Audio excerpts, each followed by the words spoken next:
ഭാരതത്തിന്റെ 80ാം സ്വാതന്ത്ര്യ ദിനാഘോഷങ്ങളുടെ ഭാഗമായി സൂര്യപത് ത്രിരംഗ ഗ്ലോബൽ റിലേക്ക് കുവൈറ്റിൽ തുടക്കം. ഇന്ത്യൻ നയതന്ത്ര കാര്യാലയങ്ങൾ വഴി തുടരുന്ന ഈ റിലേ പ്രവാസി ഭാരതീയർക്കിടയിൽ വലിയ ആവേശമാണ് സൃഷ്ടിക്കുന്നത്.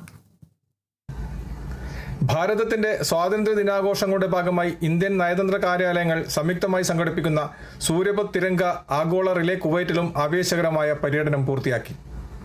സൂര്യോദയത്തിന്റെ പാത പിന്തുടർന്ന് ലോകമെമ്പാടുമുള്ള ഇന്ത്യൻ എംബസികളുടെ ദേശീയ പതാക പ്രയാണം നടത്തുന്ന വേറിട്ട പദ്ധതിയാണിത്. കുവൈറ്റ് തീരത്ത് പ്രഭാതകിരണങ്ങൾ തെളിഞ്ഞതോടെ ഇന്ത്യൻ എംബസിയിൽ ദേശീയ പതാക വാനോളം ഉയർന്നു. കുവൈറ്റിലെ ചടങ്ങുകൾക്ക് ശേഷം റിലേയുടെ അടുത്ത ഘട്ടത്തിനായി പതാക സൗദി അറേബ്യയിലെ ഇന്ത്യൻ എംബസിക്ക് കൈമാറി.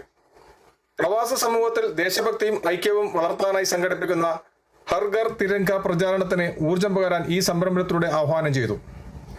കിഴക്ക് നിന്ന് പടിഞ്ഞാറേക്ക് സൂര്യന്റെ സഞ്ചാരപഥത്തിനനുസരിച്ച് ഓരോ രാജ്യത്തെയും ഇന്ത്യൻ നയതന്ത്ര കാര്യാലയങ്ങൾ വഴി തുടരുന്ന ഈ റിലേ പ്രവാസ ഭാരതീയർക്കിടയിൽ വലിയ ആവേശമാണ് സൃഷ്ടിക്കുന്നത്.